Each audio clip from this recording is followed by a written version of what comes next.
کمرے میں پھیلا ہوا گھپ اندھیرا اب سرمئی روشنی میں بدل رہا تھا، لیکن عائشہ کی بند آنکھوں کے پیچھے اب بھی وہی کالی رات ٹھہری ہوئی تھی۔ جب اس نے بوجھل پلکیں کھولنے کی کوشش کی تو اسے محسوس ہوا جیسے اس کے سر پر کسی نے وزنی ہتھوڑے برسائے ہوں۔ اس نے ہانپتے ہوئے اپنی آنکھیں کھولی تو سامنے چھت کا پنکھا ایک بے جان رفتار سے چل رہا تھا۔ عائشہ نے اٹھنے کی کوشش کی، لیکن پورے وجود سے اٹھنے والی ٹیسوں نے اسے دوبارہ بستر پر گرنے پر مجبور کر دیا۔ اس کے جسم کا جوڑ جوڑ کسی انجانے درد سے چلا رہا تھا اور ذہن بالکل سن تھا۔ اس نے گردن گھما کر کمرے کا جائزہ لیا تو اسے اپنی حالت زار کا ادراک ہوا۔ یہ ایک اجنبی فلیٹ کا بیڈ روم تھا جہاں ہر چیز اس کے مقدر کی طرح بکھری پڑی تھی۔ فرش پر اس کا دوپٹہ تار تار پڑا تھا، بیڈ سائڈ لیمپ اوندھا گرا ہوا تھا اور قریب پڑے شیشے کے گلاس کی کرچیاں دور دور تک بکھری ہوئی تھیں۔ اس کا ہینڈ بیگ کے کونے میں کھلا پڑا تھا جس کا سارا سامان کسی ملبے کی طرح زمین پر پھیل چکا تھا۔ کمرے کی یہ بے ترتیبی کسی بڑے طوفان کی گواہی دے رہی تھی جس نے چند گھنٹوں میں ایک زندگی اجاڑ دی تھی۔ اچانک یادوں کا ایک ریلا اس کے بوجھل ذہن سے ٹکرایا اور وہ لرز کر رہ گئی۔ اسے یاد آیا کہ کل رات وہ داور کے ساتھ یہاں آئی تھی، داور جس پر اس نے اندھا اعتبار کیا تھا اور جس کے ساتھ وہ زندگی کے سہانے خواب بن رہی تھی۔ اسے یاد آیا کہ داور اسے یہاں لایا تھا، اس نے زبردستی اسے کچھ پلایا تھا اور پھر سب کچھ دھندلا گیا تھا۔ وہ منظر کسی ڈراؤنے خواب کی طرح اس کی آنکھوں کے سامنے لہرایا کہ وہ چیخی تھی، اس نے داور کے آگے ہاتھ جوڑے تھے، وہ روئی تھی، لیکن وہ درندے صفت شخص ذرا نہ پسیجا۔ عائشہ نے اپنے کانپتے ہوئے ہاتھوں سے اپنا چہرہ چھپا لیا۔ شکنوں سے بھرے لباس اور بکھرے ہوئے بالوں نے اسے اس ہولناک سچائی سے روبرو کر دیا تھا جس سے وہ بھاگنا چاہتی تھی۔ اس کے پورے وجود میں اٹھتی لہریں اسے باور کروا رہی تھیں کہ وہ اب وہ عائشہ نہیں رہی جو چند گھنٹے پہلے تھی۔ وہ ایک جیتی جاگتی لڑکی سے محض ایک ایسی لاش میں بدل چکی تھی جس کی روح میں بھی میلی کر دی گئی تھی۔ کمرے کی خاموشی میں اسے اپنی ہی سسکیوں کا شور سنائی دے رہا تھا اور وہ بکھری ہوئی کرچیاں گویا اس کے نصیب کا نوحہ پڑ رہی تھیں۔ وہ بستر سے اٹھنے کے لیے تھوڑا سا آگے بڑھی ہی تھی کہ نکاہت اور درد کے مارے اس کا توازن بگڑ گیا اور وہ ایک دم سے بیڈ سے نیچے فرش پر جا گری۔ ٹھنڈا فرش اس کے وجود سے ٹکرایا تو درد کی ایک تیز لہر اس کے پورے جسم میں دوڑ گئی۔ اس نے اپنے دونوں ہاتھ اپنے پیٹ پر رکھ لیے جہاں ایک ناقابل برداشت مروڑ اٹھ رہا تھا، جیسے اندر کچھ ٹوٹ پھوٹ گیا ہو۔ وہ درد کی شدت سے وہیں فرش پر دوہری ہو گئی۔ اس کے منہ سے ایک دبی دبی سسکیں نکلی اور آنکھوں سے آنسو ٹوٹ کر فرش پر بکھرے ہوئے شیشے کی کرچیوں کے پاس گرنے لگے۔ اس نے فرش پر پڑے پڑے اپنے وجود کو سمیٹنے کی کوشش کی، لیکن پیٹ میں اٹھتی ہوئی وہ ٹیسیں اس سے سیدھا نہیں ہونے دے رہی تھیں۔ اس کا سانس اکھڑ رہا تھا اور ماتھے پر پسینے کی ننھی بوندیں چمکنے لگی تھیں۔ وہ بے بسی سے فرش پر ہاتھ مار رہی تھی، پر وہاں سہارا دینے والا کوئی نہیں تھا۔ ہر گزرتے لمحے کے ساتھ اسے اپنا جسم پہلے سے زیادہ بوجھل اور پیٹ کا وہ درد پہلے سے زیادہ گہرا محسوس ہو رہا تھا جو اسے یہ باور کروا رہا تھا کہ کل رات کی اس سیاہ اندھی نے اس کے اندر سب کچھ اجاڑ کر رکھ دیا ہے۔ عائشہ نے اپنے کانپتے ہاتھوں سے بیڈ کا سہارا لیا اور گرتے پڑتے دیوار کے ساتھ لگی بڑی الماری کے آئینے کے سامنے جا کھڑی ہوئی۔ آئینے میں اپنا عکس دیکھتے ہی اس کی آنکھوں میں وحشت اتر آئی اور وہ بے اختیار اپنے منہ پر ہاتھ رکھ کر رہ گئی۔ آئینے میں نظر آنے والا وجود اس کی بربادی کی منہ بولتی تصویر تھا۔ اس کی آنکھوں کے گرد سیاہ حلقے پڑ چکے تھے، بال بری طرح الجھے ہوئے تھے اور چہرے پر وحشت و بیگانگی کے سائے لہرا رہے تھے۔ اس کا حلیہ چیخ چیخ کر گواہی دے رہا تھا کہ گزشتہ رات داور نے اس کے ساتھ کیا ہولناک سلوک کیا ہے۔ اس کے نازک گال پر داور کی انگلیوں کے نیلے نشان صاف نظر آ رہے تھے جیسے کسی درندے نے اسے دبوچا ہو۔ اس کے ہونٹ سوجے ہوئے تھے اور ایک کنارے سے خون جم چکا تھا۔ گردن اور کولر خون کے پاس دانتوں اور ناخنوں کے گہرے سرخ نشانات موجود تھے جو کسی وحشیانہ حملے کا پتہ دے رہے تھے۔ اس کے کپڑے تار تار تھے اور جگہ جگہ سے پھٹے ہوئے تھے جو اس کی بے بسی اور داور کی درندگی کی گواہی دے رہے تھے۔ عائشہ نے کانپتی انگلیوں سے اپنی گردن پر موجود ان نشانات کو چھوا تو اس کے پورے وجود میں سنسنی دوڑ گئی اور وہ لرز کر رہ گئی۔ ہر نشان اس سیاہ کالی رات کی ایک نئی کہانی سنا رہا تھا، ہر زخم داور کے وحشیانہ پن کا گواہ تھا۔ اسے محسوس ہوا جیسے وہ اب عائشہ نہیں رہی جو چند گھنٹے پہلے تھی، بلکہ ایک زندہ لاش بن چکی تھی جس کی روح بھی داور کے ہاتھوں میلی ہو چکی تھی۔ آئینے میں نظر آنے والا وہ عکس اس کے نصیب کا نوحہ پڑ رہا تھا اور وہ بکھری ہوئی کرچیاں گویا اس کی بربادی پر آنسو بہا رہی تھیں۔ ظاہشہ نے لرزتے ہاتھوں سے اپنے الجھے ہوئے بالوں کو سمیٹا اور فرش پر گرے اپنے دوپٹے کو اٹھا کر وجود پر لپیٹا۔ اس کے ہر جوڑ میں درد تھا، لیکن اس وقت یہاں سے نکلنا سب سے زیادہ ضروری تھا۔ اس نے لڑکھڑاتے قدموں سے اپنا فون ڈھونڈا جو ایک کونے میں پڑا تھا۔ کانپتی انگلیوں سے اس نے اپنی یونیورسٹی کے سب سے قابل اعتماد دوست علیزے کا نمبر ڈائل کیا۔ دوسری طرف سے جیسے ہی علیزے نے فون اٹھایا، ظاہشہ کے ضبط کے بندھن ٹوٹ گئے۔ وہ کچھ بول نہ سکی، بس اس کی سسکیاں نکل گئیں۔ علیزے، مجھے لینے آ جاؤ پلیز۔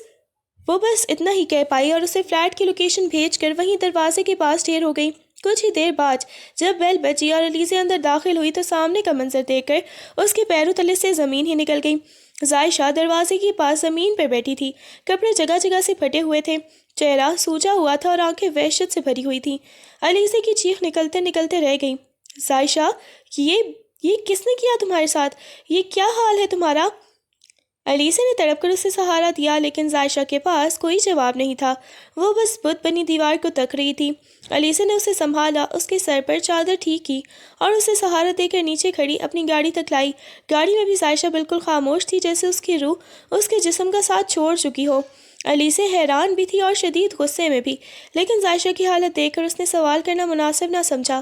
وہ خاموشی سے اسے اس کے گھر سے باہر چھوڑ آئی، جہاں ظاہشہ ایک زندہ لاش کی طرح گاڑی سے اتری اور اپنے بکھرے ہوئے نصیب کے ساتھ ہی گھر کی دہلیز پار کر گئی۔ ظاہشہ نے جیسے ہی لرزتے قدموں سے گھر کی دہلیز پار کی، سامنے ہی اس کی پھپھو کھڑی تھی، جن کی تیز نظریں ظاہشہ کے حلیے پر پڑتے ہی ٹھہر گئیں۔ ظاہشہ نے دوپٹے سے خود کو چھپانے کی ناکام کوشش کی، لیکن چہرے کے لینے نشانات اور تار تار لباس سب کچھ بیان کر رہے تھے۔ پھپھو کے چہرے پر ہمدردی کے بجائے نفرت اور غصے کی لہر دوڑ گئی۔ یہ کیا حال بنا کر آئی ہو؟ کہاں مروا کر آئی ہے اپنی غیرت؟ پھپھو کی آواز گرجی اور اس سے پہلے کہ ظاہشہ کچھ صفائی دیتی، پھپھو نے اس کے بالوں سے پکڑ کر اسے صحن کے بیچوں بیچ گھسیٹ لیا۔ ہم نے تو تجھے یتیم سمجھ کر پناہ دی تھی، سر پر ہاتھ رکھا تھا، پر تو آستین کا سانپ نکلی۔ بول، کس کے ساتھ رات کالی کر کے آئی ہے؟ کس کے پاس اپنی عزت لٹا کر آئی ہے؟ پھپھو کے ہاتھ بے رحمی سے ظاہشہ کے چہرے اور کندھوں پر پڑ رہے تھے۔ وہ اسے مارتی جا رہی تھی اور ظاہشہ پیٹ کے اس شدید درد اور جسم کی ٹیسوں کے ساتھ ہی بس فرش پر ڈھیر ہو کر سسکیاں لے رہی تھی۔ پھپھو، میری بات سنیں۔ ظاہشہ نے ہانپتے ہوئے ہاتھ جوڑے، لیکن تہمینہ پھپھو کا غصہ آسمان کو چھو رہا تھا۔ کیا سنوں تیری بدکاری کی داستان؟ یتیم ہونے کا یہ مطلب تھا کہ تو خاندان کی ناک کٹوا دے گی؟ ہم کس کو منہ دکھائیں گے کہ ہماری پالی ہوئی لڑکی راتوں کو غیر مردوں کے فلیٹوں میں ذلیل ہوتی پھرتی ہے؟ انہوں نے ایک زوردار تھپڑ ظاہشہ کے منہ پر رسید کیا، جس سے اس کے ہونٹ سے دوبارہ خون رسنے لگا۔ ظاہشہ کی سسکیاں اب دم توڑ رہی تھیں۔ اسے مار سے زیادہ ان لفظوں کی چوٹ لگ رہی تھی جو اس کے اپنوں نے اس کے زخموں پر نمک بن کر چھڑکے تھے۔ پھپھو کا غصہ ابھی تھما نہ تھا کہ شور سن کر ان کا بیٹا حماد کمرے سے باہر نکل آیا۔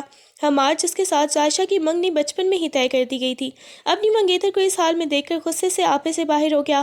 اس کی آنکھوں میں خون اتر آیا اور وہ ایک وحشی کی طرح ظاہشہ کی طرف جھپٹا۔ یہ ہے تیری اوقات؟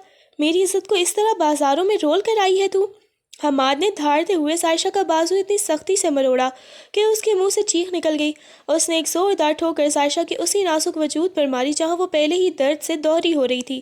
ظاہشہ فرش پر مچھلی کی طرح تڑپ اٹھی، لیکن حماد کا جنون کم نہ ہوا۔ ہم تجھے اپنا سمجھ کر بیٹھے تھے اور تو غیر مردوں سے منہ کالا کر کے میرے منہ پر کالک ملائی ہے۔ اس نے ظاہشہ کے سر کے بال مٹھی میں جکڑ کر اس کا چہرہ اوپر اٹھایا اور بے در پہ اس کے چہرے پر تھپڑوں کی بارش کر دی۔ ظاہشہ کی آنکھوں کے سامنے اندھیرا چھانے لگا۔ وہ منگنی کا بندھن جس پر وہ ناز کرتی تھی آج زنجیر بن کر اسے لہو لہان کر رہا تھا۔ حماد، میں بے قصور ہوں، اس نے میرے ساتھ زبردستی۔ ظاہشہ نے آخری ہمت جمع کر کے بولنا چاہا، لیکن حماد نے اس کا سر فرش پر دے مارا۔ خاموش ہو جا بد کردار عورت، اب تو ایک لفظ بھی بولی تو تیری زبان کھینچ لوں گا۔ تو نے میرا نام بدنام کیا ہے، اب تیری جگہ اس گھر میں نہیں بلکہ قبر میں ہے۔ اس کی ہر ضرب ظاہشہ کے جسم کے ساتھ ساتھ اس کے مان کو بھی کرچی کرچی کر رہی تھی۔ تہمینہ پھپھو اور حماد نے مل کر ظاہشہ کو بالوں سے گھسیٹا اور بے رحمی سے گھر کے صدر دروازے سے باہر پھینک دیا۔ دفع ہو جا یہاں سے، ہمارے خاندان پر جو کلنک تو نے لگایا ہے اس کے بعد تیرا جنازہ ہی اس گھر میں آ سکتا ہے، تو زندہ نہیں۔ حماد نے نفرت سے چلا کر دروازہ بند کر دیا اور ظاہشہ ٹھنڈی سڑک پر ایک ڈھیر کی صورت پڑی رہ گئی۔ خوش قسمتی سے الیسا ابھی وہاں سے گئی نہیں تھی۔ وہ اپنی گاڑی میں بیٹھی عائشہ کے گھر میں ہونے والے شور اور چیخ و پکار کو سن کر پریشان ہو رہی تھی۔ جیسے ہی اس نے عائشہ کو باہر گرتے دیکھا، وہ تڑپ کر گاڑی سے باہر نکلی۔ عائشہ کی حالت پہلے سے بھی بدتر ہو چکی تھی، اس کے ماتھے سے خون بہہ رہا تھا اور وہ نیم بے ہوشی کی حالت میں تھی۔ عائشہ، میرے خدا! الیسا نے لپک کر اسے سنبھالا۔ اس نے ادھر ادھر دیکھا پر کسی دیوار کے پیچھے چھپے دشمنوں سے بچنے اور عائشہ کو مزید ذلت سے بچانے کے لیے اس نے ہمت مجتمع کی اور اسے سہارا دے کر گاڑی کی پچھلی نشست پر ڈالا۔ عائشہ کا وجود درد سے کانپ رہا تھا اور اس کے منہ سے صرف درد، پیٹ میں درد کی دبی دبی آوازیں نکل رہی تھیں۔ الیسا نے بنا وقت ضائع کیے گاڑی سٹارٹ کی اور اپنے اور نیچی فلیٹ کی طرف لے گئی اسے، کیونکہ وہ جانتی تھی کہ اس وقت عائشہ کو ہسپتال یا کسی محفوظ پناہ گاہ کی ضرورت ہے، اور اپنوں نے تو اس کے لیے تمام دروازے بند کر دیے تھے۔ وہ اب عائشہ کی واحد امید تھی۔ الیسا نے کانپتے ہاتھوں سے عائشہ کے ماتھے پر گیلا تولیہ رکھا۔ اس کی سسکیاں اور تکلیف دیکھ کر الیسا کا اپنا دل بھی پھٹ رہا تھا۔ وہ بیڈ کے کنارے بیٹھی عائشہ کا زرد پڑتا چہرہ دیکھ رہی تھی اور اس کے ذہن میں رہ رہ کر داور کا خیال آ رہا تھا۔ مجھے یقین نہیں آ رہا میرا بیسٹ فرینڈ اتنا گر سکتا ہے۔ الیسا نے بوجھل آواز میں خود کلامی کی۔ میں نے تو اسے ہمیشہ ایک سلجھا ہوا انسان سمجھا تھا۔ مجھے نہیں پتا تھا کہ داور اس معصوم کے ساتھ ایسی گھٹیا حرکت کر سکتا ہے۔ اس کی آنکھوں سے آنسو بہہ کر عائشہ کے ہاتھ پر گرے۔ وہ تو کہتا تھا کہ وہ عائشہ سے عشق کرتا ہے۔ وہ دونوں تو ایک دوسرے کی محبت میں گرفتار تھے، پھر یہ درندگی! کیا کوئی اپنی محبت کو اس طرح سر عام نیلام کرتا ہے؟ الیسا کو اب اس پل پر افسوس ہو رہا تھا جب اس نے داور کے کہنے پر عائشہ کو اس سے ملنے کے لیے اکسایا تھا۔ اسے کیا معلوم تھا کہ داور کی محبت کے لبادے میں ایک ایسا وحشی چھپا ہے جو ایک ہی رات میں عائشہ کی پوری زندگی اجاڑ دے گا۔ اس نے عائشہ کا ہاتھ تھام لیا جس کے ہر نشان سے داور کی بے وفائی اور ظلم کی بو آ رہی تھی۔ عائشہ کی حالت لمحہ بلمحہ بگڑ رہی تھی۔ اس کا پورا وجود بخار کی شدت سے تپ رہا تھا اور وہ نیم بے ہوشی میں الٹی سیدھی باتیں کر رہی تھی۔ الیسا کا دل بیٹھا جا رہا تھا۔ اس نے آخری امید کے طور پر داور کو کال کرنے کے لیے فون اٹھایا۔ اسے یقین تھا کہ شاید داور کے دل میں تھوڑی سی بھی انسانیت باقی ہو اور وہ اپنی اس درندگی پر شرمندہ ہو کر عائشہ کی مدد کے لیے آ جائے۔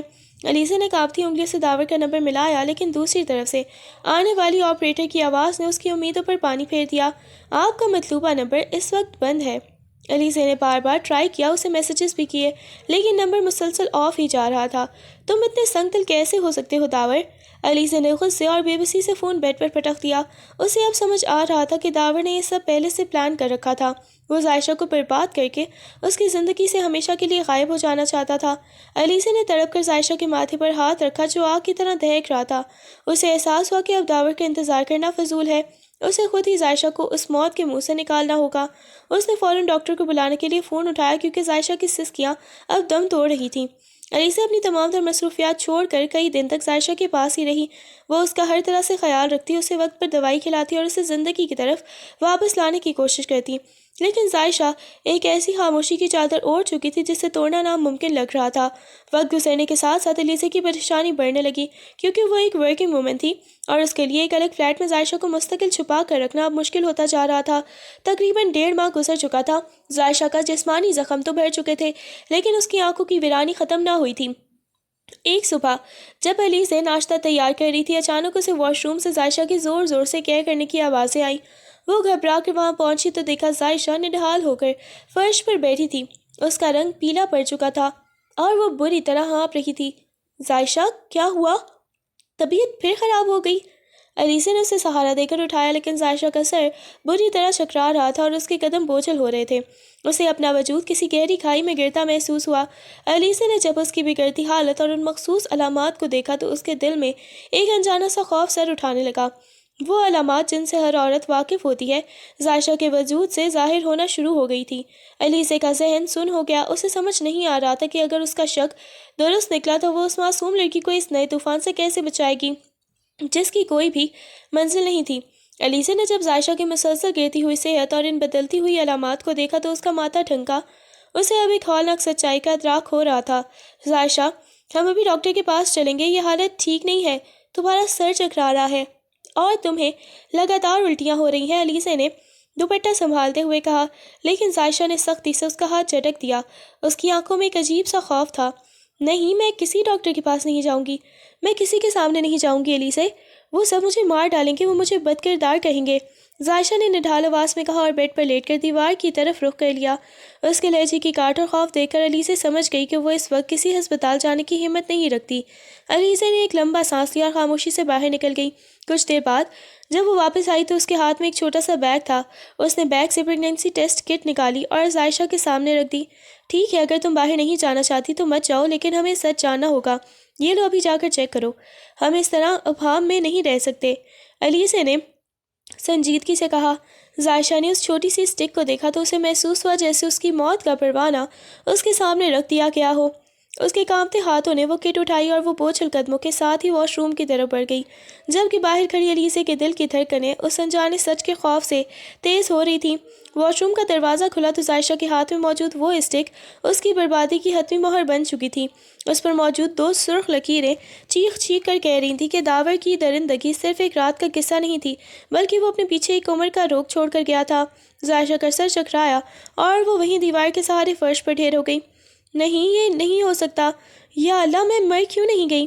ظاہشہ کے حلق سے ایک دل خراش چیخ نکلی۔ وہ دیوانہ وار اٹھی اور کمرے میں بکھری ہوئی شیشے کی کرچیوں کی طرف جھپٹی۔ میں اسے ختم کر دوں گی، میں خود کو بھی ختم کر دوں گی، مجھے نہیں جینا اس گناہ کے بوجھ کے ساتھ۔ اس نے ایک تیز کرچی اٹھا کر اپنی کلائی پر رکھ لی۔ اس کی آنکھوں میں وحشت تھی اور وجود لرز رہا تھا۔ الیزا نے تڑپ کر اس کا ہاتھ جھٹکا اور اسے بازوؤں میں پھیر لیا۔ ظاہشہ، پاگل مت بنو، یہ تم کیا کر رہی ہو؟ الیزا اسے سنبھالنے کی کوشش کر رہی تھی، لیکن ظاہشہ ایک زخمی شیرنی کی طرح تڑپ رہی تھی، خود کو مارنے کے لیے ہاتھ پاؤں مار رہی تھی۔ کون سا گناہ ظاہشہ؟ تم نے کوئی گناہ نہیں کیا، تم مظلوم ہو۔ الیزا، چھوڑ دو مجھے، لوگ مجھے کیا کہیں گے؟ میرا خاندان مجھے پہلے ہی نکال چکا ہے، اب یہ ناجائز بچہ۔ ظاہشہ کی سسکیاں ہچکیوں میں بدل گئی تھیں۔ الیزا نے ظاہشہ کے چہرے کو اپنے ہاتھوں کے پیالے میں لیا اور اس کی آنکھوں میں آنکھیں ڈال کر انتہائی سنجیدگی سے کہا، ظاہشہ، میری بات غور سے سنو، حوصلہ کرو، صبر سے کام لو، یہ جو تمہارے اندر ایک ننھی سی جان پل رہی ہے، اس کا کیا قصور ہے؟ اس نے تو دنیا دیکھی بھی نہیں، اس نے تو کوئی فیصلہ بھی نہیں کیا، کیا تم اس معصوم کو اس کی سزا دو گی جو اس کے باپ نے کی ہے؟ ظاہشہ کی گرفت ڈھیلی پڑنے لگی۔ الیزا نے اسے مزید قریب کرتے ہوئے کہا، یہ بچہ تمہاری بربادی کی نشانی نہیں، شاید تمہاری زندگی کا نیا مقصد بن جائے۔ داور نے جو کیا وہ اس کا فعل تھا، لیکن یہ جان اللہ کی طرف سے ہے، ہم اسے ضائع نہیں کریں گے۔ ظاہشہ، میں تمہارے ساتھ ہوں، ہم مل کر اس طوفان کا مقابلہ کریں گے، بس تم ہمت مت ہارو، اس ننھی سی جان کے لیے جی کر دکھاؤ۔ ظاہشہ الیزا کے کندھے پر سر رکھ کر پھوٹ پھوٹ کر رو دی۔ اس کی روح کے زخم آج پھر سے تازہ ہو گئے تھے، لیکن الیزا کے لفظوں نے اس کے اندر ایک مدھم سی امید کی شمع جلا دی تھی۔ ظاہشہ کی حالت اس وقت ایک زخمی اور ہاری ہوئی روح جیسی تھی جسے اپنی ہی سانسوں سے گھن آنے لگی تھی۔ جیسے ہی الیزا کے لفظوں نے اس کے اندر چھپے خوف کو چھوا، وہ دیوانی ہو گئی۔ مجھے نہیں چاہیے یہ بچہ الیزا، یہ میری بربادی کی نشانی ہے، میں اسے اپنے اندر نہیں پال سکتی۔ ظاہشہ دھاڑتے ہوئے فرش پر بیٹھ گئی اور جنونی انداز میں اپنے پیٹ پر مکے مارنے لگی۔ اس کی ہر ضرب کے ساتھ ایک ایسی تکلیف وابستہ تھی جو جسمانی سے زیادہ روحانی تھی۔ وہ اپنے ہی وجود کو مٹا دینا چاہتی تھی، اس کلنک کو دھو ڈالنا چاہتی تھی جو داور کے اس نام نے کر لگایا تھا۔ ظاہشہ، رک جاؤ، خدا کے لیے رک جاؤ۔ الیزا اس کی طرف لپکی اور اس کے دونوں ہاتھ مضبوطی سے جکڑ لیے، لیکن ظاہشہ کی ہمت اس وقت کسی دیوانی کی سی تھی، وہ مڑ کر خود کو نقصان پہنچانے کی کوشش کر رہی تھی۔ چھوڑ دو مجھے الیزا، یہ بچہ میرے جینے کا حق چھین لے گا، یہ دنیا مجھے جینے نہیں دے گی۔ الیزا نے اسے پوری قوت سے اپنی باہوں میں بھر لیا اور اسے بیڈ کے سہارے زمین پر ہی بٹھا دیا۔ اس نے ظاہشہ کے سر کو زبردستی اپنے سینے سے لگا لیا اور اسے اتنی سختی سے بھینچا کہ ظاہشہ کی مزاحمت آہستہ آہستہ دم توڑنے لگی۔ صبر کرو ظاہشہ، بس کر دو میری جان۔ الیزا نے اس کے بالوں میں ہاتھ پھیرتے ہوئے نہایت ہی نرمی اور ممتا بھرے لہجے میں کہا، رونے دو اسے، اس درد کو باہر نکلنے دو، پر خود کو مت مارو۔ ظاہشہ کی سسکیاں اب گہرے سانسوں میں بدل رہی تھی، وہ الیزا کی شرٹ کو مٹھیوں میں دبوچے اس کے سینے سے لگی تڑپ رہی تھی۔ الیزا نے اس کا چہرہ اوپر اٹھایا، اس کی آنکھیں پونچھی اور دھیمے لہجے میں بولی، تم اکیلی نہیں ہو ظاہشہ، میں تمہاری ڈھال بنوں گی۔ تم جسے بربادی کہہ رہی ہو سکتا ہے یہی بچہ کل تمہارا سہارا بنے، ہم اس معصوم کو قتل نہیں کریں گے۔ ظاہشہ کی گرفت الیزا پر مزید مضبوط ہو گئی، جیسے وہ اس طوفان میں ڈوبتے ہوئے کسی کنارے کو تھام رہی ہو۔ اس کا وجود اب بھی لرز رہا تھا، لیکن الیزا کی مضبوط باہوں نے اسے ایک لمحے کے لیے ہی صحیح تحفظ کا احساس دلایا تھا۔ وہ دونوں اسی طرح فرش پر بیٹھی رہیں جہاں ایک طرف گہری مایوسی تھی تو دوسری طرف ایک بے لوث دوستی کا سہارا۔ الیزا ایک بہت ہی سلجھی ہوئی اور ہمت والی لڑکی تھی۔ اس نے اگلے چند دن اپنے تمام کاروباری مصروفیات چھوڑ کر عائشہ کے ساتھ گزارے، لیکن اب اس کے اپنے بزنس اور کام کاج کا حرج ہو رہا تھا۔ وہ ایک کامیاب کمپنی چلا رہی تھی جہاں اس کی موجودگی ضروری تھی، مگر اس کے باوجود بھی وہ عائشہ کی ہر چھوٹی بڑی ضرورت پوری کر رہی تھی۔ ایک شام جب عائشہ گمسم کھڑکی کے پاس بیٹھی خالی نظروں سے باہر دیکھ رہی تھی، الیزا اس کے پاس آئی اور بڑی محبت سے اس کے ہاتھ پر اپنا ہاتھ رکھا۔ عائشہ، میں جانتی ہوں کہ تم اس وقت خود کو بہت بے بس محسوس کر رہی ہو، لیکن میری بات سنو۔ اللہ اگر کسی جان کو دنیا میں بھیجتا ہے تو اس کے رزق کا وعدہ بھی وہی کرتا ہے۔ یہ بچہ اپنے ساتھ اپنی قسمت بھی لے کر آئے گا۔ تم فکر مت کرو، میری کمپنی میں تمہارے لیے جاب ہے، تم وہاں کام کرنا، تمہیں کسی کے آگے ہاتھ پھیلانے کی ضرورت نہیں پڑے گی۔ عائشہ نے دھیرے سے اپنی گردن موڑی، اس کی آنکھوں میں ابھی وہی ویرانی تھی۔ مجھے کچھ نہیں چاہیے الیزا، نہ جاب نہ یہ زندگی، مجھے بس اس بوجھ سے نجات چاہیے، اس نے بے بسی سے کہا۔ الیزا نے اسے سمجھاتے ہوئے مزید کہا، تمہاری ہر ضرورت، تمہارے بچے کا ہر خرچہ میں اٹھاؤں گی، تمہیں بس ہمت کرنی ہے۔ الیزا کی باتیں عائشہ کے لیے ایک سہارا تو تھی، لیکن اس کے ذہن میں ایک ہی خیال بار بار آ رہا تھا۔ اسے لگ رہا تھا کہ اگر لاور کو پتہ چل گیا کہ اس کی درندگی نے کیا رنگ دکھایا ہے تو شاید وہ تڑپ اٹھے۔ عائشہ نے الیزا کی طرف دیکھا اور دبی آواز میں پوچھا، کیا تمہارا دلاور سے کوئی رابطہ ہوا؟ کیا اس نے کبھی پوچھا میرے بارے میں؟ اس کے لہجے میں ایک عجیب سی امید اور درد کا امتزاج تھا۔ الیزا کا چہرہ سخت ہو گیا۔ نہیں عائشہ، اس کا نمبر اب بھی بند ہے اور وہ جیسے زمین نکل گئی ہے یا آسمان کھا گیا، کہیں نہیں مل رہا۔ وہ ایک بزدل انسان ہے جو اپنے کرتوتوں کا سامنا کرنے کی بھی ہمت نہیں رکھتا۔ تم اس کا خیال اپنے دل سے نکال دو، وہ اس قابل نہیں ہے کہ تم اسے یاد بھی کرو۔ عائشہ نے پھر سے کھڑکی کی طرف دیکھنا شروع کر دیا۔ اس کے اندر ایک عجیب سی جنگ چل رہی تھی۔ ایک طرف الیزا کی بے لوث دوستی اور سہارا تھا، اور دوسری طرف وہ بچہ جو اس کے وجود کا حصہ بن چکا تھا اور جس کا باپ اس کی زندگی تباہ کر کے کہیں روح پوش ہو گیا تھا۔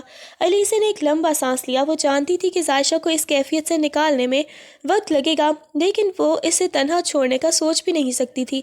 وقت پر لگا کر اڑتا رہا اور عائشہ کا وجود ایک نئی زندگی کی امانت بنتا گیا۔ اب جب وہ تنہائی میں بیٹھتی تو اسے اپنے اندر ایک ہلکی سی جنبش، ایک ننھی سی موومنٹ محسوس ہوتی۔ وہ پہلی بار جب اس حرکت کو محسوس کیا تو عائشہ ساکت رہ گئی۔ یہ احساس جتنا عجیب تھا اس سے کہیں زیادہ تکلیف دہ تھا۔ وہ اپنے پیٹ پر ہاتھ رکھتی تو اسے محسوس ہوتا جیسے یہ ننھی جان اسے یاد دلا رہی ہو کہ اب وہ کبھی اکیلی نہیں رہ سکتی۔ اس کی گناہ اور محرومی کا گواہ اس کے اپنے اندر پل رہا ہے۔ انہی لمحوں میں یادوں کی دھند چھٹنے لگی اور داور کے ساتھ گزارے وہ خوبصورت پل کسی فلم کی طرح اس کی آنکھوں کے سامنے چلنے لگے۔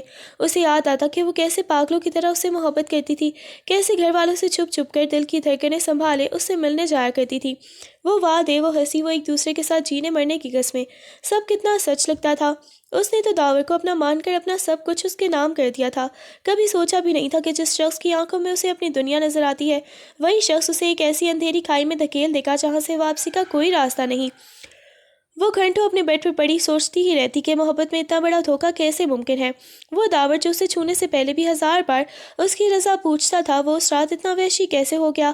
اسے وہ لمحات یاد آتے جب وہ دونوں مستقبل کے گھر کے نقشے بناتے تھے اور پھر اسے اپنا حال نظر آتا، ایک اجنبی فلیٹ، اپنوں کی نفرت اور یہ بے نام بچہ۔ محبت کی وہ مٹھاس اب اس کے حلق میں زہر بن کر اتر رہی تھی۔ وہ جتنا اس سے نفرت کرنا چاہتی تھی اس کے اندر کی ممتا اور پرانی محبت اسے اتنی ہی بے بس کر دیتی۔ یہ احساس اسے اندر سے کھوکھلا کر رہا تھا کہ اس کا وجود اب اس شخص کی نشانی بن چکا تھا جس نے اس کی روح تک کو زخمی کر دیا تھا۔ وہ چاہ کر بھی ان یادوں سے پیچھا نہیں چھڑا پا رہی تھی کیونکہ اس کے اندر کی ہر موومنٹ اسے داور کی یاد دلاتی تھی۔ وقت کا پہیہ تیزی سے گھوما اور عائشہ کے حمل کے آخری مہینے شروع ہو گئے۔ انہی دنوں الیزا کو اپنے بزنس کے سلسلے میں کچھ عرصے کے لیے ملک سے باہر جانا پڑا، لیکن وہ عائشہ کو اس حال میں اکیلا نہیں چھوڑ سکتی تھی۔ وہ عائشہ کو لے کر سیدھی داور کی دادی بڑی بیگم کے پاس پہنچ گئیں، جنہیں وہ پیار سے بی جان کہتی تھی۔ الیزا نے عائشہ کا ہاتھ بی جان کے ہاتھ میں دیا اور بھرائی ہوئی آواز میں بولی، بی جان، یہ لڑکی آج جس حال میں ہے اس کا ذمہ دار آپ کا پوتا ہے، اس کے وجود میں آپ کے لہو کی نشانی پل رہی ہے۔ بی جان، جنہوں نے داور کی پرورش بڑے لاڈ پیار اور اصولوں کے ساتھ کی تھی، یہ سن کر جیسے ساکت ہی رہ گئی۔ انہیں اپنی سماعتوں پر یقین نہیں آ رہا تھا کہ ان کی تربیت یافتہ پوتا کسی معصوم کی زندگی اس طرح برباد کر سکتا ہے۔ انہوں نے بوجھل نظروں سے عائشہ کی زرد پردے اور چہرے اور اس کے پیٹ کو دیکھا۔ اس کی آنکھوں میں شدید دکھ اور شرمندگی کے آنسو تیرنے لگے۔ افسوس، صد افسوس، داور نے یہ کیا کر ڈالا؟ بی جان نے ظاہرشاہ کے سر پر ہاتھ رکھا اور انتہائی شفقت سے بولی، بیٹا تمہیں اب پریشان ہونے کی ضرورت نہیں ہے۔ اگر میرے پوتے نے گناہ کیا ہے تو اس کا کفارہ یہ بڑھیا ادا کرے گی۔ اب تم اس گھر کی امانت ہو۔ بی جان نے فوراً گھر کے سب سے پرسکون اور خوبصورت کمرے کو ظاہرشاہ کے لیے سیٹ کروایا۔ اسے ریشمی پردوں، نرم بستر اور ہر طرح کی سہولت سے آراستہ کیا گیا تاکہ ظاہرشاہ کو ذرا بھی تکلیف نہ ہو۔ لیکن ظاہرشاہ کی طبیعت اچانک آخری مہینوں میں بہت زیادہ ناساز رہنے لگی۔ اس کا جسم بوجھل ہو چکا تھا، سانس لینے میں بھی دشواری ہوتی اور وہ اکثر درد کی شدت سے نڈھال ہی رہتی۔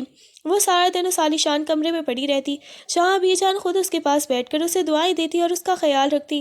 ظاہرشاہ اکثر سوچتی کہ تقدیر اسے کہاں لے آئی تھی۔ جس شخص نے اسے برباد کیا تھا آج اسی کے گھر والے اسے پلکوں پر بٹھا رہے تھے، لیکن اس کے دل میں داور کے لیے چھپا درد اور نفرت آج بھی کم نہیں ہوئی تھی۔ وہ اپنی اس بگڑتی طبیعت اور آنے والے کل کے خوف کے درمیان ہی گھری ہوئی تھی کہ ایک بے بس وجود بن کر رہ گئی تھی۔ وہ گھڑی آ ہی گئی جب 9 ماہ کا طویل اور صبر آزما سفر اپنے اختتام کو پہنچا۔ ظاہرشاہ کے لیے وہ رات قیامت کی رات تھی۔ درد کی لہریں اس کے پورے وجود کو جھنجھوڑ رہی تھیں۔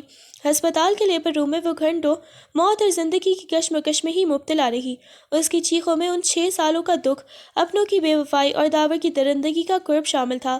آخرکار ایک ننھی سی پکار نے کمرے کی خاموشی کو توڑ دیا۔ بی جان باہر مسلح پر بیٹھی تصویر پڑی تھی۔ جیسے ہی نرس نے بچہ ان کے ہاتھوں میں دیا، ان کی نظریں اس کے معصوم چہرے پر جم گئی۔ ان کے ہاتھ کانپنے لگے اور آنکھوں سے آنسو بے اختیار بہہ نکلے۔ وہ بچہ ہو بہو داور کی فوٹو کاپی تھا، وہی نقش و نگار، وہی ماں تھا اور وہی معصومیت جو کبھی داور کے بچپن کا خاصہ تھی۔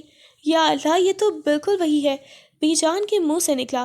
اس معصوم جان کو دیکھ کر وہ ایک عجیب سی بے بسی محسوس کرنے لگی۔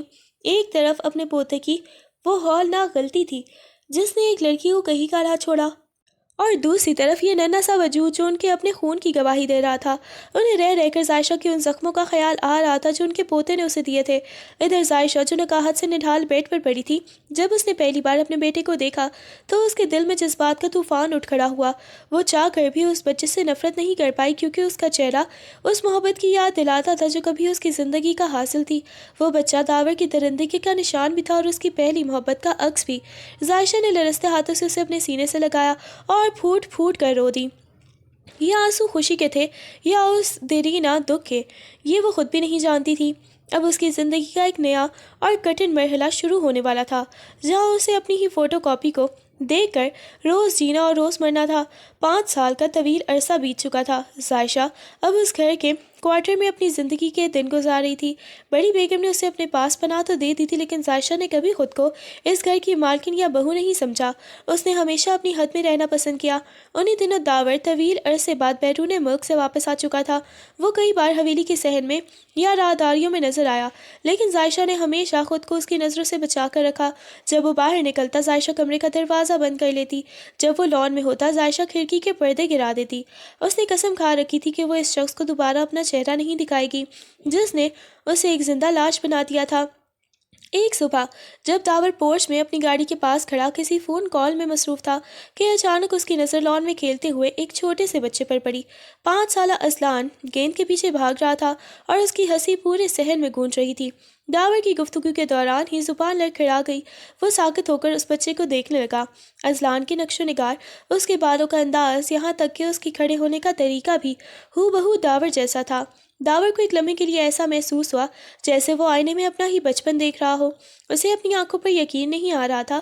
وہ بچہ اس کی اتنی کامل فوٹو کاپی تھا کہ کوئی بھی اسے دیکھ کر دھوکہ کھا سکتا تھا۔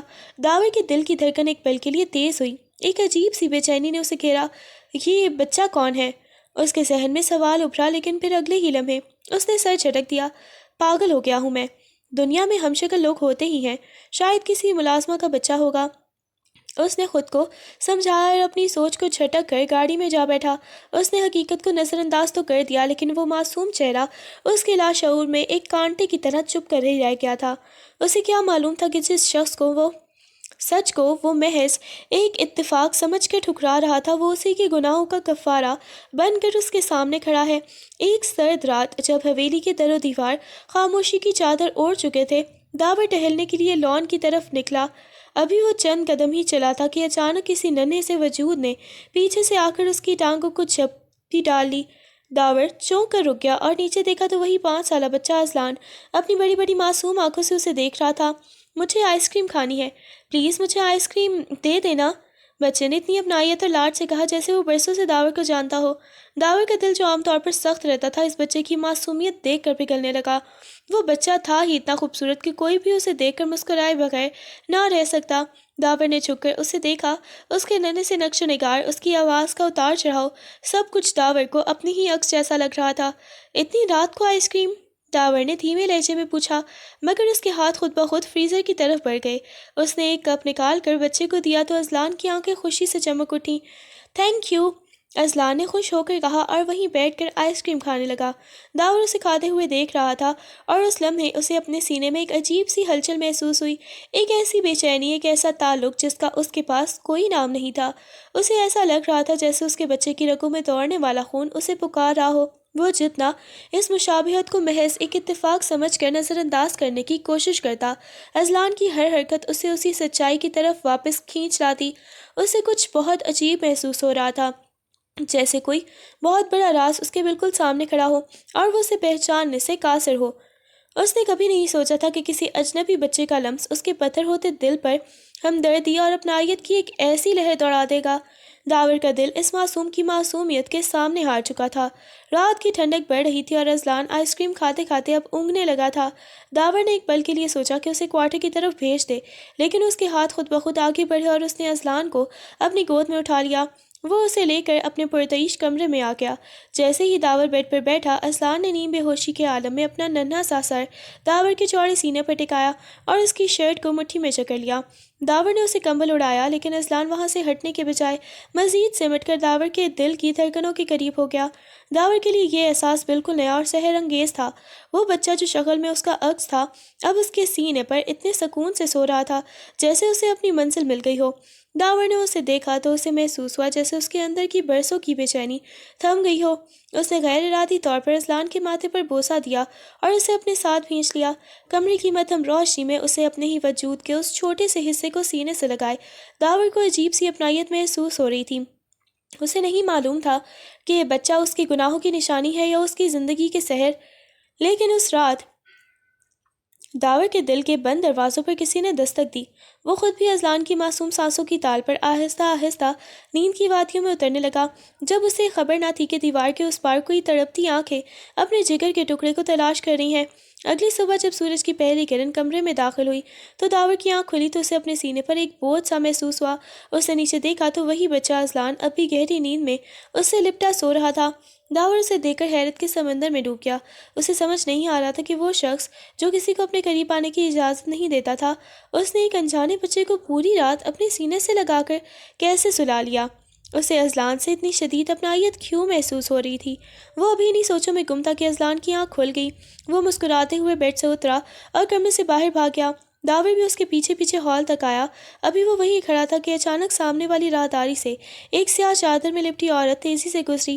اس کی چال، اس کے قد و قامت اور وہ سیاہ چادر، داور کا دل زور سے دھڑکا۔ ذائشہ؟ اس کے لبوں سے غیر ارادی طور پر نکلا۔ اسے لگا جیسے وہ ذائشہ تھی، لیکن پھر اس نے سر جھٹک دیا۔ نہیں، یہ ممکن نہیں، وہ یہاں کیسے ہو سکتی ہے؟ اس سے پہلے کہ اسے کئی بار ایسا گمان ہوتا تھا کہ اس نے ذائشہ کو اس حویلی کی گرد و نواح میں دیکھا ہے، مگر اس نے ہمیشہ اسے اپنا وہم سمجھ کر ہی ٹال دیا تھا۔ اپنی بے چینی پر قابو پانے کے لیے اس نے قریب سے گزرتی ہوئی ملازمہ کو روکا۔ سنو، یہ بچہ کون ہے اور ابھی جو یہاں سے سیاہ چادر میں خاتون گزری ہے وہ کون تھی؟ ملازمہ نے احترام سے سر جھکایا اور جواب دیا، صاحب جی، یہ بچہ اذلان ہے اور جو وہ ابھی گزری تھی وہ ذائشہ بی بی ہیں۔ وہ پچھلے 5 سال سے اسی گھر کے پچھلے حصے کوارٹر میں رہتی ہیں۔ بی جان نے انہیں رکھا ہوا ہے، وہ ان کا بہت خیال رکھتی ہیں۔ ملازمہ کی بات سن کر داور کے پیروں تلے سے زمین ہی نکل گئی۔ ذائشہ؟ پچھلے 5 سال سے؟ اس کے ذہن میں دھماکے ہونے لگے۔ اسے وہ تمام گھڑیاں ملتی ہوئی محسوس ہوئیں، بچے کی ہو بہو شکل، اس کا اپنائیت محسوس کرنا، اور وہ پر اسرار عورت اسے اپنی روح تک کانپتی ہوئی محسوس ہوئی جب اسے احساس ہوا کہ وہ سچ جسے وہ برسوں سے دفن سمجھ رہا تھا وہ اس کی چھت کے نیچے سانس لے رہا ہے۔ اس نے فوراً ہی بی جان کے کمرے کی طرف قدم بڑھائے۔ اس کے اندر اب سوالات کا ایک طوفان تھا جس کا جواب صرف بی جان ہی دے سکتی تھی۔ داور کے حواس جواب دے گئے، وہ بنا سوچے سمجھے دیوانہ وار اس راہداری کی طرف بھاگا جہاں سے وہ سیاہ چادر والی خاتون گزری تھی۔ اس کا دل سینے میں ہتھوڑے کی طرح بج رہا تھا۔ وہ جیسے ہی کوارٹر کے اس چھوٹے سے کمرے کے دروازے پر پہنچا، ظاہشہ بھی اندر داخل ہی ہوئی تھی کہ ظاہشہ، داور نے ایک گہری اور لرزتی ہوئی پکار ماری۔ ظاہشہ کے قدم وہیں جم گئے، اس کے ہاتھ میں موجود پانی کا گلاس لرزنے لگا، لیکن اس نے مڑ کر نہیں دیکھا۔ اس کے وجود میں نفرت اور دکھ کی ایک لہر دوڑ گئی، پر اس نے خود پر قابو پایا۔ ظاہشہ، میری بات سنو، کیا یہ سچ ہے؟ کیا تم ہو یہاں؟ داور اس کے قریب جانے لگا، اس کی آواز میں پچھتاوا اور حیرت کا امتزاج تھا، لیکن ظاہشہ نے کوئی جواب نہیں دیا۔ اس کے لیے وہ آواز کسی پرانے زخم پر نمک چھڑکنے جیسی تھی۔ داور نے تڑپ کر اسے پکارا، ظاہشہ پلیز ایک بار میری طرف دیکھو، وہ بچہ، وہ اذلان، کیا وہ میرا ہے؟ ظاہشہ نے ابھی بھی رخ نہیں موڑا تھا، وہ ایسے ہی کھڑی تھی جیسے اس کے سامنے کوئی انسان نہیں بلکہ دیوار ہو۔ داور جتنا قریب آ رہا تھا، ظاہشہ کا سانس اتنا ہی بوجھل ہو رہا تھا، مگر اس نے تہیا کر رکھا تھا کہ وہ نہ اس شخص کو دیکھے گی اور نہ ہی اسے اپنی زبان سے کوئی جواب دے کر اس کی اہمیت بڑھائے گی۔ اس کے لیے داور 5 سال پہلے ہی مر چکا تھا۔ داور اس کی خاموشی سے بوکھلا گیا۔ وہ اس کے سامنے آ کر کھڑا ہونا چاہتا تھا، مگر ظاہشہ نے فوراً اپنی چادر کا پلو چہرے پر مزید سختی سے لپیٹ لیا اور رخ بدل کر کمرے کے دوسرے کونے کی طرف بڑھ گئی۔ اس کی یہ خاموشی داور کے لیے 1000 تھپڑوں سے زیادہ بھاری تھی، جو اسے احساس دلا رہی تھی کہ اس نے کتنا بڑا گناہ کیا ہے جسے معافی کا ایک لفظ بھی نہیں دھو سکتا۔ داور ابھی ظاہشہ کی خاموشی کی دیوار توڑنے کی کوشش ہی کر رہا تھا کہ اچانک ننھا اذلان دوڑتا ہوا کمرے میں داخل ہوا۔ اسے نہیں معلوم تھا کہ وہاں کس قدر تناؤ ہے، اس کے لیے تو بس اس کی ماں اور وہ آئس کریم والے انکل ایک ہی جگہ موجود تھے۔ مما، اذلان نے چہکتے ہوئے پکارا اور جھپٹ کر ظاہشہ کی ٹانگوں سے لپٹ گیا۔ ظاہشہ، جو ابھی تک پتھر بنی کھڑی تھی، اپنے بیٹے کے لمس پر پگھل گئی۔ اس نے فوراً جھک کر اذلان کو اپنے سینے سے لگا لیا، جیسے وہ اسے داور کی نظروں سے چھپا لینا چاہتی ہو۔ اس کی ممتا اس وقت ایک ڈھال بن گئی تھی۔ داور ساکت کھڑا یہ منظر دیکھ رہا تھا۔ جب اس نے دیکھا کہ وہی بچہ جو ہو بہو اس کا عکس تھا ظاہشہ کی گود میں سر چھپا رکھا ہے، تو اس کے رہے سے شکوک بھی ختم ہو گئے۔ اذلان نے ظاہشہ کے سینے سے لگ کر معصومیت سے داور کی طرف اشارہ کیا، مما، یہ وہی انکل ہیں جنہوں نے مجھے رات کو اپنے پاس سلایا تھا۔ ظاہشہ نے تڑپ کر اذلان کو خود میں بھینچ لیا۔ اس کی آنکھوں میں آنسو آ گئے، مگر وہ داور کی طرف نہیں دیکھ رہی تھی۔ داور کا جی چاہا کہ وہ آگے بڑھ کر ان دونوں کو اپنی باہوں میں بھر لے، لیکن ظاہشہ کے گرد تنی نفرت اور خاموشی کی دیوار نے اسے وہیں منجمد کر دیا۔ اسے احساس ہوا کہ جس بچے کو وہ رات بھر اپنا سمجھ کر سینے سے لگاتا رہا، وہ واقعی اسی کا خون ہے جسے اس نے بے دردی سے ایک گناہ کی نشانی بنا کر چھوڑ دیا تھا۔ اذلان اپنی ماں کی گود میں سکون سے تھا، جبکہ داور اپنے ہی سامنے کھڑی اپنی زندگی اور اپنی حقیقت کو دیکھ کر بھی اسے چھونے کا حق کھو چکا تھا۔ داور کی آنکھوں میں پچھتاوے اور بے یقینی کی لہریں تھیں۔ وہ تڑپ کر ایک قدم آگے بڑھا، اس کا ہاتھ غیر ارادی طور پر ظاہشہ کی طرف اٹھا، مگر ہوا وہیں معلق رہ گیا۔ ظاہشہ، اس کی آواز جذبات سے بھری ہوئی اور بوجھل تھی، یہ بچہ تم اتنے سال یہ اکیلا جھیلا، تم نے مجھے بتایا کیوں نہیں؟ ظاہشہ نے ابھی اس کی طرف نہیں دیکھا۔ اس کی خاموشی داور کی صبر کا پیمانہ لبریز کر رہی تھی۔ وہ دیوانہ وار بولا، تم اس طرح مجھ سے رخ نہیں موڑ سکتی ظاہشہ۔ میں جانتا ہوں میں نے غلطی کی، میں نے تمہارا حق مارا، لیکن اب میں واپس آ گیا ہوں، تم اس گھر میں رہ رہی ہو، بی جان کے پاس ہو، تم کوئی اجنبی نہیں ہو، بیوی ہو تم میری۔ یہ لفظ بیوی ظاہشہ کے کانوں میں کسی تپتے ہوئے پگھلے ہوئے سیسے کی طرح اترے۔ اس نے پہلی بار سر اٹھا کر داور کی طرف دیکھا۔ اس کی آنکھوں میں وہ محبت نہیں تھی جو 5 سال پہلے ہوا کرتی تھی، بلکہ وہاں صرف ایک گہرا قرب اور حقارت تھی۔ بیوی؟ ظاہشہ کے لبوں سے یہ لفظ ایک طنز بن کر نکلا۔ اس کی آواز اتنی دھیمی تھی کہ جیسے کسی قبرستان کی خاموشی کو چیر رہی ہو۔ کون سی بیوی داور صاحب؟ وہ جس کا نکاح آپ نے اپنی ہوس کے ہاتھوں کیا تھا، یا وہ جسے آپ نے ایک ہی رات میں نیلام کر کے لاوارث چھوڑ دیا تھا؟ داور کے چہرے کا رنگ اڑ گیا۔ وہ ہکلاتے ہوئے بولا، ظاہشہ، میں اس رات ہوش میں نہیں تھا، میں ڈر گیا تھا، لیکن اب میں سب ٹھیک کر دوں گا۔ اذلان میرا بیٹا ہے، میں اسے اپنا نام دوں گا، میں تمہیں تمہارا مقام دوں گا۔ مقام؟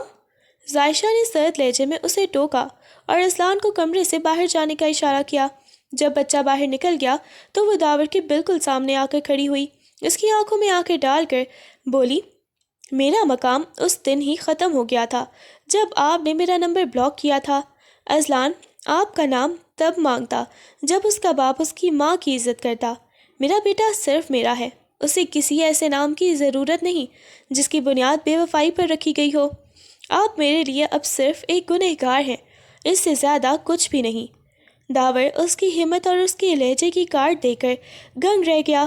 اسے اندازہ ہی نہیں تھا کہ جس معصوم لڑکی کو وہ رون کر گیا تھا وہ اب ایک ایسی چٹان بن چکی ہے جسے اس کا بیوی والا دعویٰ بھی متزلزل نہیں کر سکتا۔